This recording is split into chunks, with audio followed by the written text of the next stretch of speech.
Welcome to Nothing Is Obi South Texas Golf Podcast with your host, Andy Torres.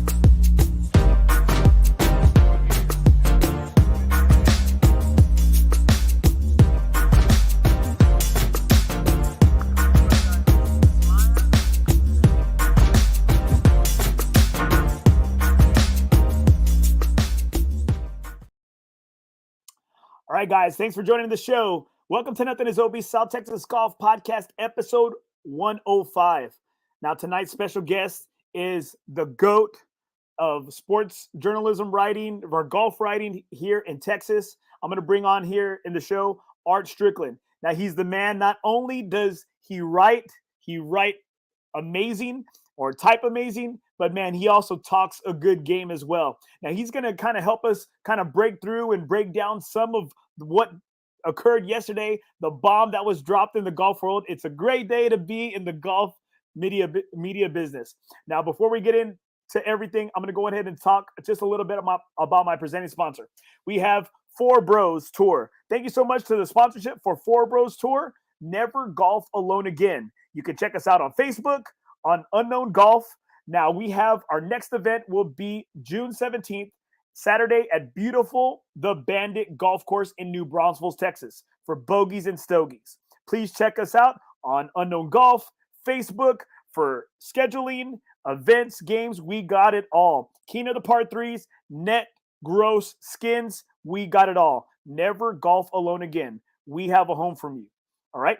And also, just in case, for those of y'all that are also wondering, explicit content may be on here. Please do not charge the guest or the host for any made on the show tonight. All right. They are at our own accord. Now, let me go ahead and bring on Art. Hey, Art. Good to be with you, Andy. Hey, thanks so much for being on, man. I'm sure this is a busy time for you with the bomb that was dropped on the golf world yesterday. Oh, yeah. It's, I'm not really shocked about many things that happen in golf.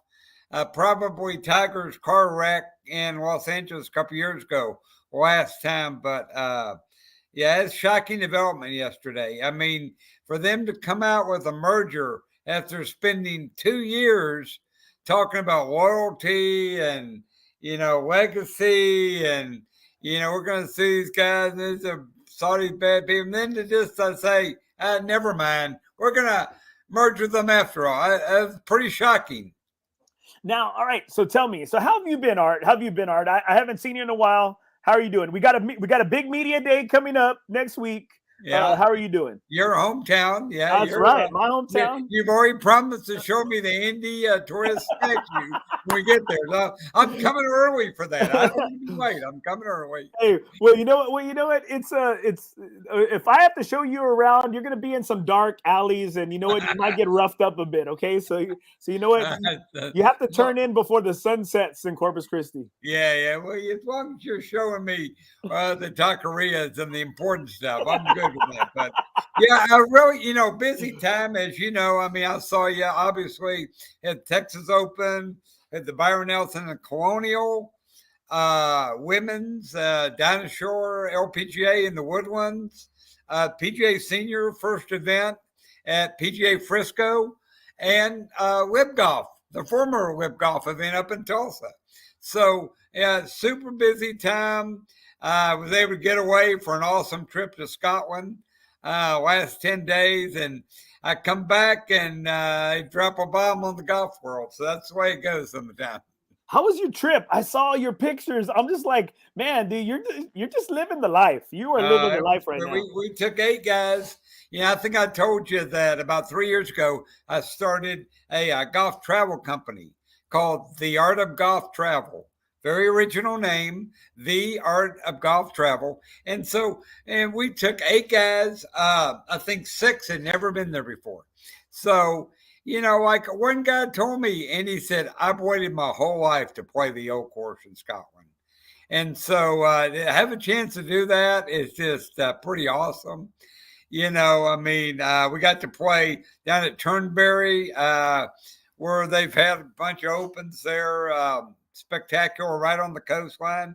Went over to Troon, where the Open will be next year. Of course, over there, and you just want a pro tip when you come, they don't ever call it the British Open. They do not want Oh. that. They call it the Open Championship. I So still call it the British Open. I still call it. just don't do that when you go over there. Okay, here. But when you cross the pond, it's the Open Championship. How many pints did you have while you were there? That the number is high. We went over to the Dunvegan pub there in St. Andrews, right around the corner from from the old course. And Wednesday night, place is packed. We're like sitting wherever we can find a place, sitting next to three guys from West Virginia, a couple warriors from West Virginia, brought their son. It's a great best friend trip, it's a great father-son trip, great friend trip. And so just to see all those people together to play the great game of golf, that's really inspiring.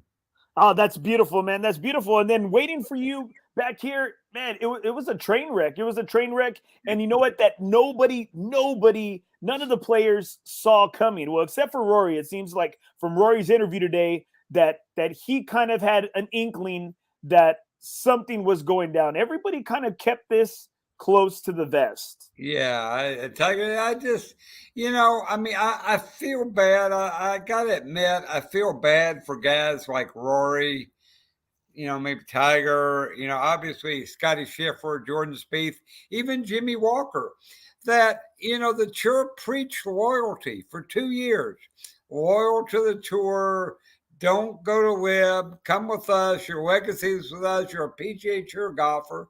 And all those guys bought into that. And, no telling how much money they turned down to stay with the tour. I mean, if they offered Dustin Johnson $100 million, they offered Scotty Scheffler $100 million.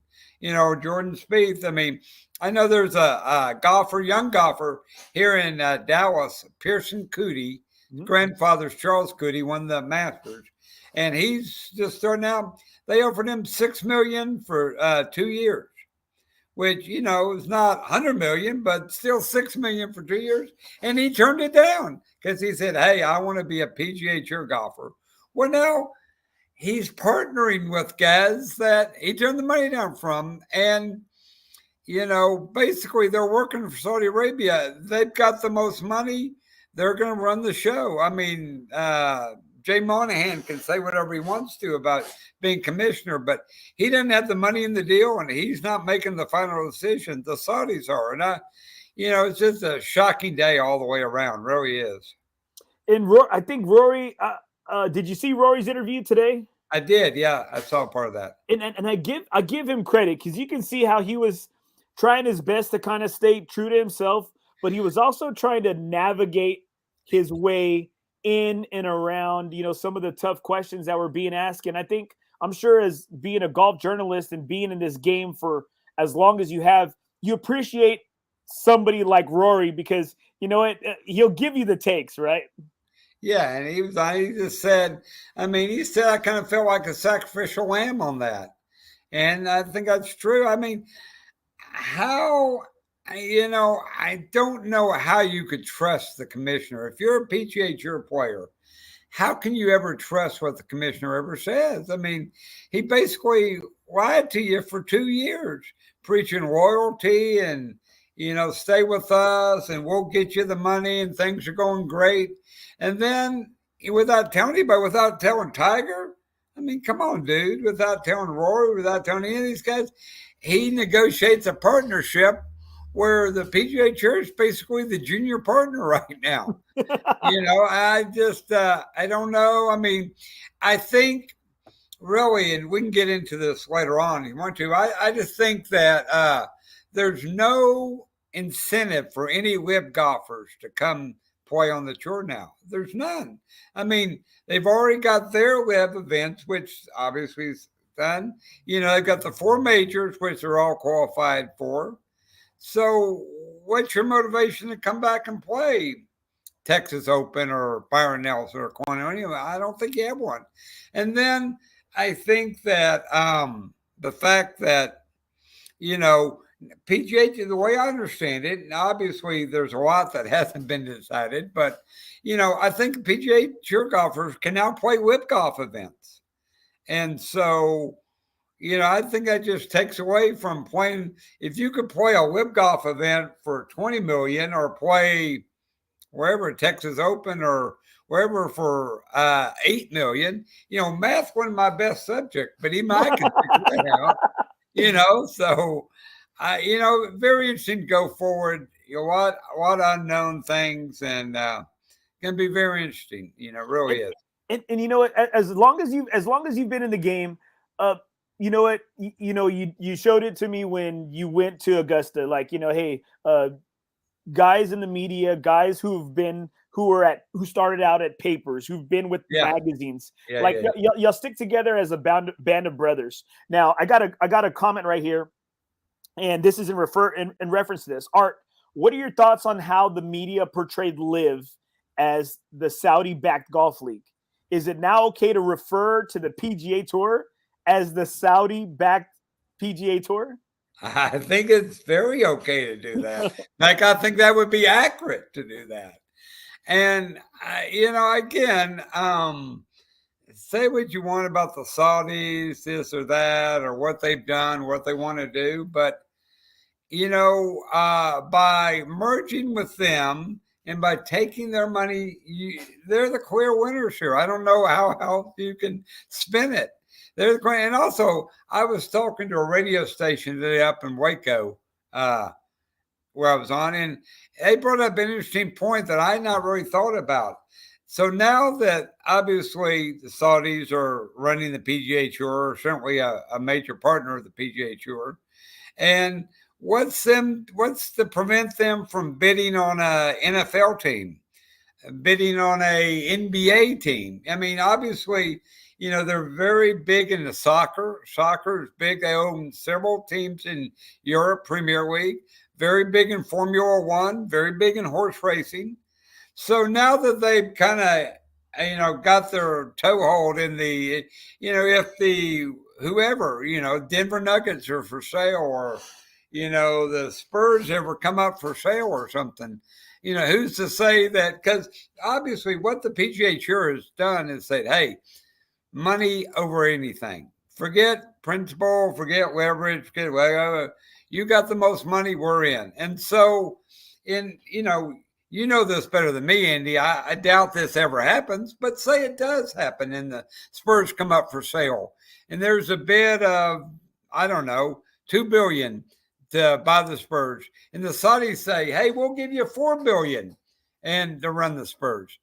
Who's to say they wouldn't take that? I think that's what the PGA Tour has proven, that money trumps everything. And it does. And it was tough because Rory's been one of my favorite players, and because he speaks his mind, and because he gives us a lot, right? He gives us a lot of takes, and he wears his heart on his sleeve. And I think, even when they had the player meeting, I think back in March or April, right? When they had a players only meeting. I think I was maybe in February. There you go. Okay, thank you. In February's right. And I think you had a lot of players. I don't hear anybody. I'm listening to all these podcasts. I'm listening to people. I'm seeing posts. I don't think anybody's ever referring to that meeting, but they had a lot of players, maybe some lower tier professional PGA players, leaving that meeting saying the tour is now Rory and Tigers. Right. And some of them had a bad taste in their mouth in regards to it being like the rich are going to get richer. And you know what? The poor are going to stay poor in regards to the whole PGA, tour guys. And I think maybe that might have had a play in what's been going on. If it's a Rory and Tiger tour, how can you not tell Rory and Tiger what you're getting ready to do? It blows my mind. And they were, what a lot of people are saying, how can Jay Monahan still have his job? And I said, well, the thing is, I think they just named Jay Monahan is going to be the CEO of this newly funded entity. I think that's a title and name only. I mean, but Jay ain't signing the checks any longer. No, he's not signing the checks. But you know what? He's made a lot of those PGA stockholders a lot of money. Like, why would they want to get rid of that guy, and they were Yeah, talking about the players talking about possible potential union, forming a potential union now. yeah, you don't ever know. And so I think, the other thing is proven here is that, man, it's on the tour, it's every man for himself. And, the fact that you cannot rely on, I wrote this in my golf.com story a couple months ago, so it's not exactly secret information, but, I talked to Larson Senegal at the Texas Open this year, who Larson, is tournament director. And I just said, hey, your field is not as good as you'd like it to be this year. What about getting to an elevated tournament? What they call it, elevated with the price and players and everything. He said, we want to have that conversation. He said, we want to sit with the tour, and I guess includes the Saudis. He said, but we want to sit with the tour and have the comment. What would it take for us to be an elevated tournament in 2024? And what would it take, they get raise their prize money, and obviously, the Texas Open's got a great sponsor, great sponsor, local sponsor, Valero, and so. But what's it going to take? And so I think that's what tournaments are asking themselves now. Okay, now we're in alignment. Now we're in a legion with Live Golf. So, guy he can go to Tulsa, where Live Golf was a month ago when I was there, and or he can go to San Antonio, and what's he going to choose on that? And so I think, smart tournaments, which I think the Texas Open is a very smart tournament. I think that they're all going to start looking out for themselves. What can we do to elevate ourselves in the new world order? I hate to say this because, I'm a big believer in this, but I think loyalty has gone out the window. I think it's going to be every man for himself. I think that's what PGA Tour proved, that forget all that stuff about, sticking loyal. Every man for himself and dollars win. And, personally, I hate that, but I think that's kind of where we're headed. Right here, Scott Williams said, that seems to be the life in the world we live in today. Yeah, is get yours while you can, and worry about everything else later. Yeah, I think that's right. And so I think, obviously I had this conversation with Larson before all this came down. It was back in March, I guess. But if I'm the Texas Open today, man, I'm burning up the lines with whoever I can burn up to. Number one, I'm burning up with Valero and saying, all right, here's what we've got. Here's what we want to do to make our tournament the best it can be. And then I'm burning up the line with PGA Tour and say, what's it going to take for us to get elevated status in 2024? How much? What's going to take? What do we need to do? And, I'm moving forward with that. I'm not worried about Byron Nelson or Colonial or Houston Open, which will be in the spring next year, where they used to be. And I'm worried about me. And, that's what I think smart tournaments are going to do now. And it's tough. And you said that in one of your tweets that this means a lot for the four events that are held here in Texas, because we already saw it. I was there, doing some coverage there as well at the Valero, and it was watered down. It was watered, and it was sad. It was a sad day for Texas golf. And right.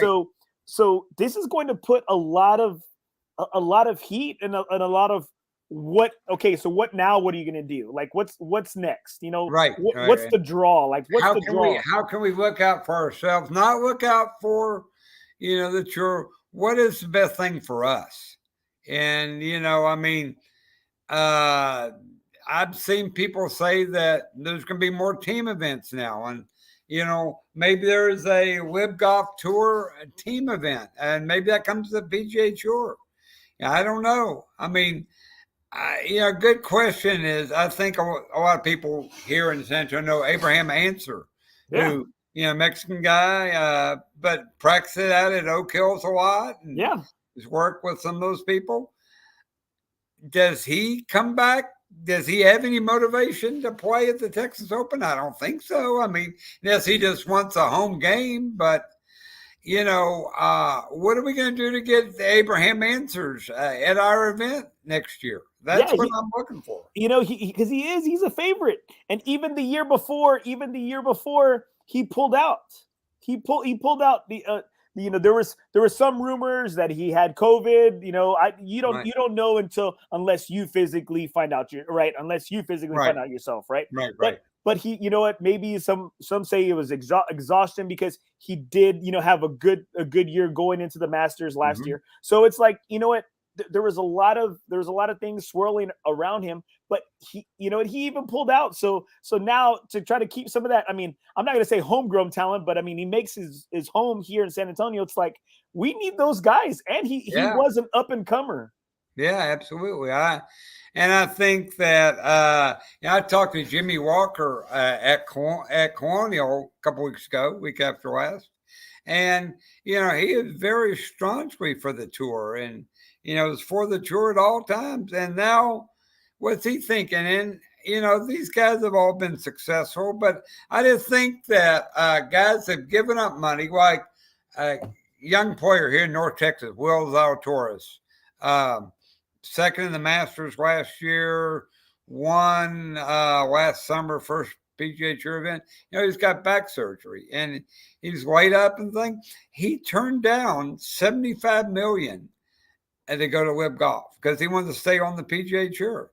So I don't see a way he ever recoups that $75 million. I don't see that happening. So I just going forward, I think players have got to be more about, what's in it for me, not what's in it for golf, what's in it for the tour.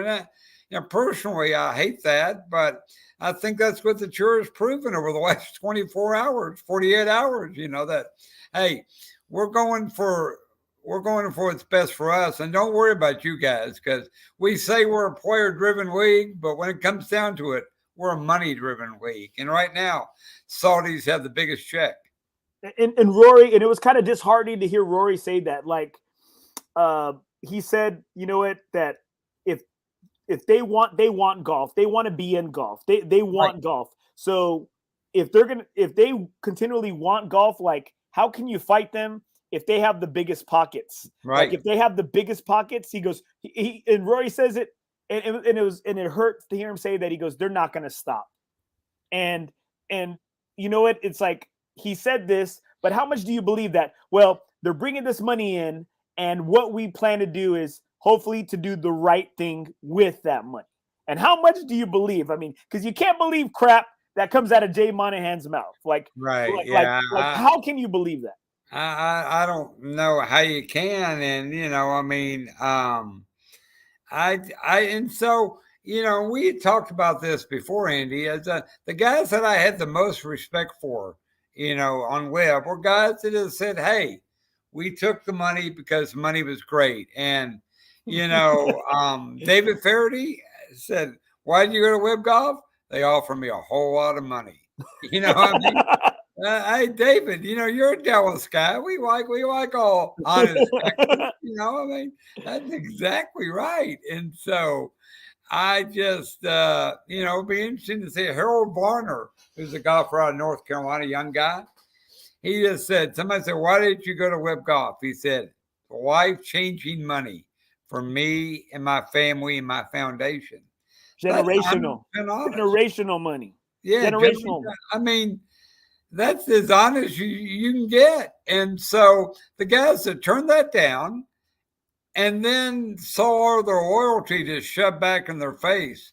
Yeah, you got to have a bitter taste in your mouth for that. And if you and I, Rory's defending champion this week in Canada. You know how much of a mental game this is, and how you got. I'd be shocked if Rory's top 10 this week. I really would. I think it's tough. He's going to take some time. Obviously, he's a great player, but get over kind of a sacrificial lamb, but betrayal or whatever you want to call it, like this, is going to take a while. Well, he said it today. He's like, he's only played 9 holes of the new course because it was at a new site. It's at a new Right, site this year. right, And right. And I'm just like you said it best. How do you expect this guy to perform? He's already taken like the grunt of everything because even they said, you know what, they knew that it was kind of gonna fall on Tiger and Rory, and Tiger even said like Rory, you're gonna be the one that's gonna have to take it all because he's not out there. not And playing. like But poor guy, man. God. either one of those guys could have stabbed Monahan in the back a year ago when the Wibs coming on. Tiger's like, "Hey man, New World Order. We were loyal to the tour. Now we're loyal to the Saudis because they got the biggest." And they said just the opposite. And Monahan said just the opposite. I mean, and this is what I tell my kids all the time when they put stuff on social media. Then want to pull it back. I said, when it's out there, brother. And I mean, Monahan was on Jim Nance last year at the Canadian Open. And Jim said, what's the message you have for players? He said, how many of you have ever had to apologize for being a member of the PGA Tour? How many of you are glad that you're not working for the Saudis? Well, now they're all working for the Saudis, including Monahan. So, it's a shocking development. Obviously, a lot to go, a lot to see what's going to happen. 24 schedule's not out yet. I got to think there's Live Golfs and PGA Tour golf events, in the schedule in 24. I can't see it being, I cannot see it being conflicting weeks. Can't see them playing the Texas Open and a Live Golf Tour both the same week. But after yesterday, I don't want to say never means never. That's right. You can't say that. All right, we got some great comments right here. We need to do everything we can to make VTO the top tournament in Texas. Yeah, I agree. It's an old tournament. It's an old tournament. All right. And so I just a shout out to my buddy Scott Wilson who runs Flagstick Productions. He was out here this last week, filming several of the Texas Golf Hall of Fame members. For the Texas Golf Hall of Fame. And he allowed me to be there 3 days. I say we because hey, I was part of the crew. We interviewed Buddy Cook. Bill Rogers. Buck Rogers. Yeah, Buck Rogers. We had Ryan Polson, the head golf professional at Oak Hills, who's worked a lot with Abraham Anser. Yes, exactly. He's a member out there, and it was and then there was Roy Jones, who's a predominant member. Out from Oak Hills. It was just great. It was so great to be a fly on the wall in these stories. And I'm sure, as you know, the off the record stuff is way better than the on the record those stuff. Old guys, buddy, they can tell stories forever. Oh my gosh, can they tell stories? And they were talking just about the history. Like the next part that I'm doing this summer is I'm taking a real good dive into Texas golf courses, right? And they were talking just about the history of the Texas Open. And and I'm sure as being in the golf game, it's almost like the Texas Open has almost been lost so many times that what and you can't lose a tournament like this that's been around since playing in BRAC in the days at BRAC. Well, yeah, and look at Houston almost lost their event and a lot bigger than we are. So, but yeah, I think that's why Larson and those guys are smart people and. I'm not telling them what to do. They don't need my help. But I'm sure that they're, after this announcement yesterday, the Saudis are going to start funding a lot of the tour events and signing the checks. So, maybe becoming elevated and going from whatever their purse was this year, probably around 8 million, something like that, to 22 million. Maybe that doesn't all fall on Valero. Maybe the tour, AKA the Saudis, fund part of that, but I think you got to be looking out for yourself. What can we do to elevate our event? And then originally the Houston Open was the week before the Masters and the San Antonio tournament was a week. So it went San Antonio, Houston, then Masters. Now, is that going to go back to that way in 24? Will it stay Texas Open next to them? And those are all great questions still to be answered. And the thing is, and that's what once we took Houston, or what was the Shell Open at that time, right? Once we took San Antonio, the Valero Texas Open took that spot. It was great because Phil came, Rory Right. came. I Yeah. mean, you got people trying to get tuned up and try to qualify, for the Masters. And now this year, I mean, man, it was so down. It's so depressing. I got some more comments right here. I got this is Jeff Beecroft. We need all Texas talent to show up to our tournament.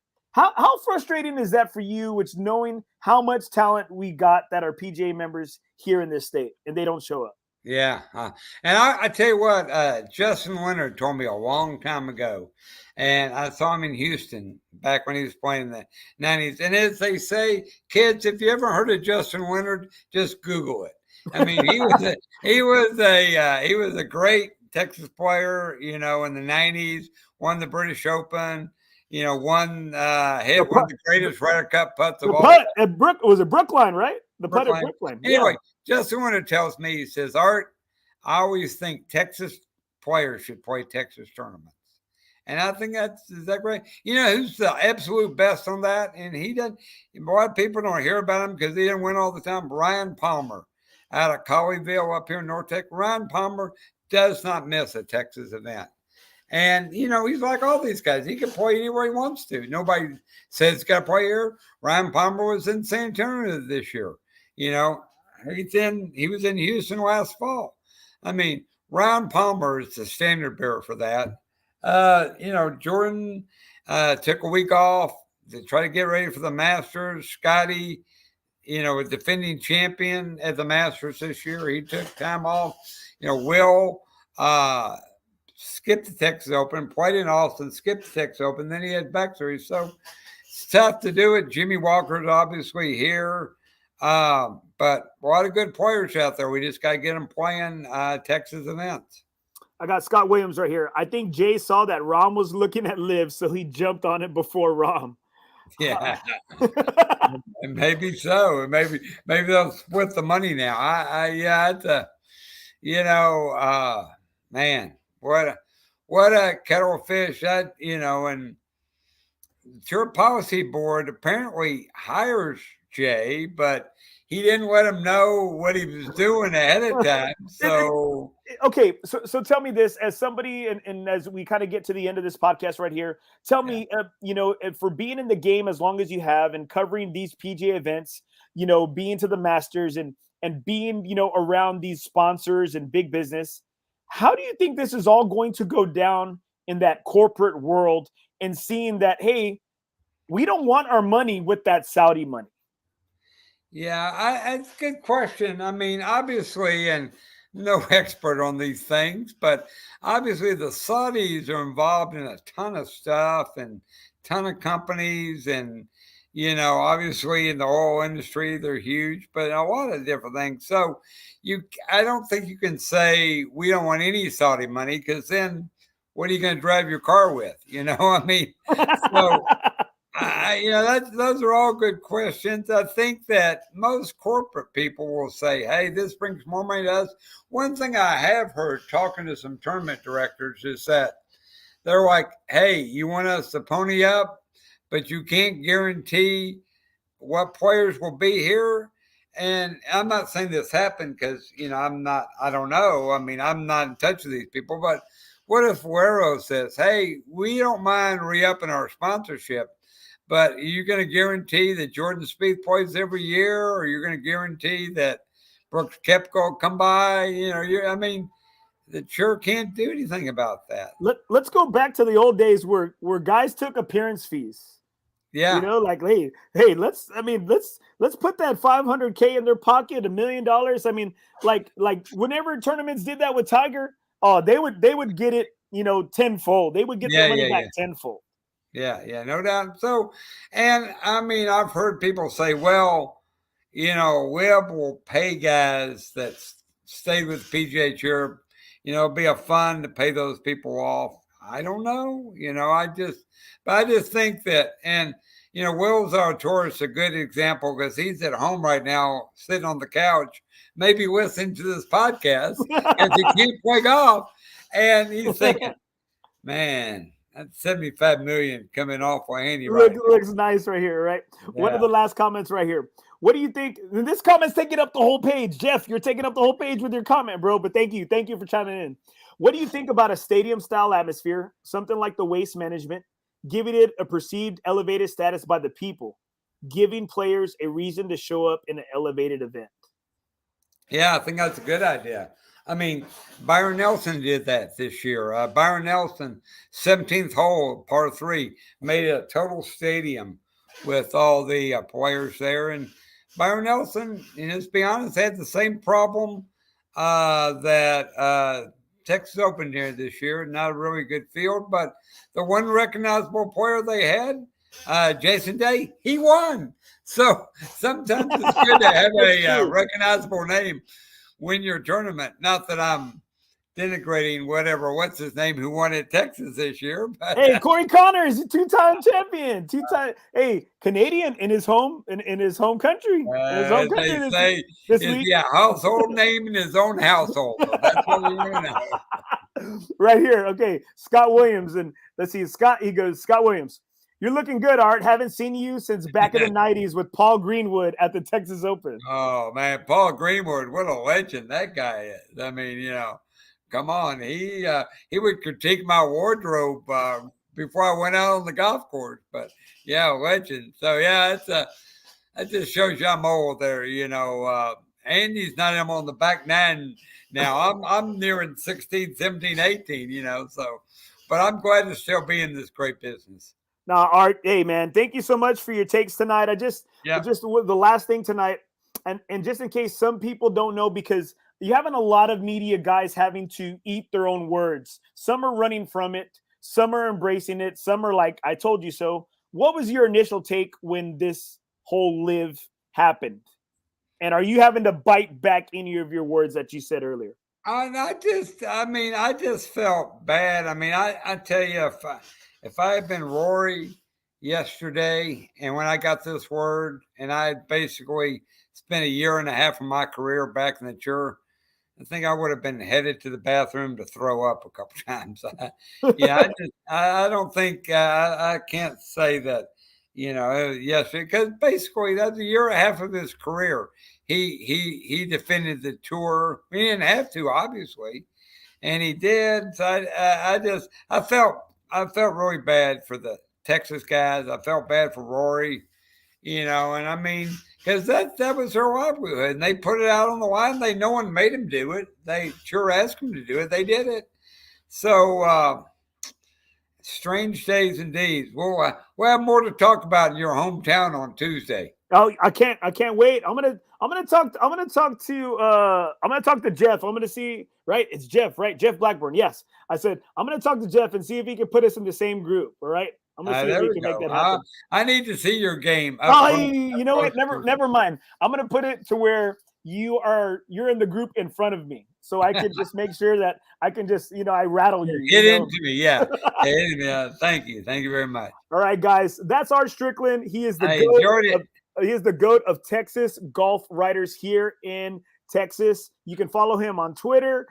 He puts out great stuff. A great believer in the game of golf here in Texas. Hey, Art, I'll see you in Corpus later this week, brother.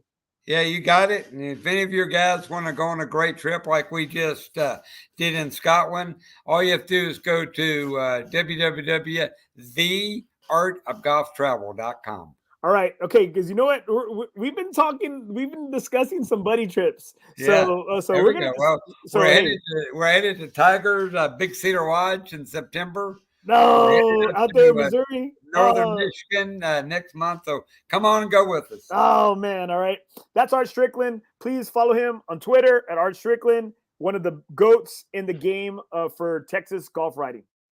All right, guys. Thanks so much for tuning in. Appreciate the support. Art's he's a GOAT in the game, one of the best dudes out there. And you know what? Right here. There you go. That's right. You just got back from Kohler, Wisconsin out there in Whistling Straits. That's right, Scott. Playing out there, the Bass y'all played some great tracks out there. Awesome podcast. Jersey Jeff chiming in from New York. Jeff, I was wondering why Ben's shop is going to be closed. Ben and Alex are going to be on vacation for a few days. I thought I'd see you out there today, but I didn't get to. All right, guys. Thanks so much for joining in. Hey, guys, there's going to be some great news coming out for golf right now. Some people look at this as a negative. I see it as a positive. It's bringing so many things, so many people, so many eyes are on golf right now, whether it's for the right or the wrong reasons. It's just a great time to be involved in the game of golf. Special shout out to, I said it earlier, to Scott Wilson at Flagsticks Productions. He was out here doing some freelance work, to JR, to Jim, his crew, doing some work for the Texas Golf Hall of Fame. It was great to be there, to carry their bags, to carry their clipboards, to get water, to be their gopher boy when they needed me. It was great to be just a fly on the wall in the room with the people they were interviewing. It was amazing, like learning so much about the Tillinghast courses here in San Antonio, that we're the city with the most Tillinghast courses. If you don't know who that is, it's A.W. Tillinghast. He was just one of the goats and one of the godfathers of golf architecture. And I'm taking a deep dive in it this summer. Special thanks to Ryan Polson, the head golf pro out there. He gave me a book that only a good amount, several people have. It's called the To Preserve Greatness, and or Preserving Greatness. And it's a book about Oak Hills. It's just amazing. Learning so much from Buddy Cook, all his stories. He's forgotten more golf than I will ever know. Thanks again, Scott, and thanks to the Texas Golf Hall of Fame, to Oak Hills. It was amazing. Thanks so much, guys, for joining us tonight. Please continue to support the show, support the podcast. Special thank you goes out to my presenting sponsor, FOREBROS Golf Tour. You can check us out on Unknown Golf, FOREBROS Tour. Check us out on Facebook for our events, schedules, our games. King of the Part 3. Yes, we have a golf group, and we are unapologetic about it. We take zero fees, take zero of your money. Every dollar you put back, we give our members every opportunity to win. We play some great courses, some great people. There's some scumbags out there, don't get me wrong. Great dudes. So thankful to be a part of this organization, FOREBROS Tour. Never golf alone again.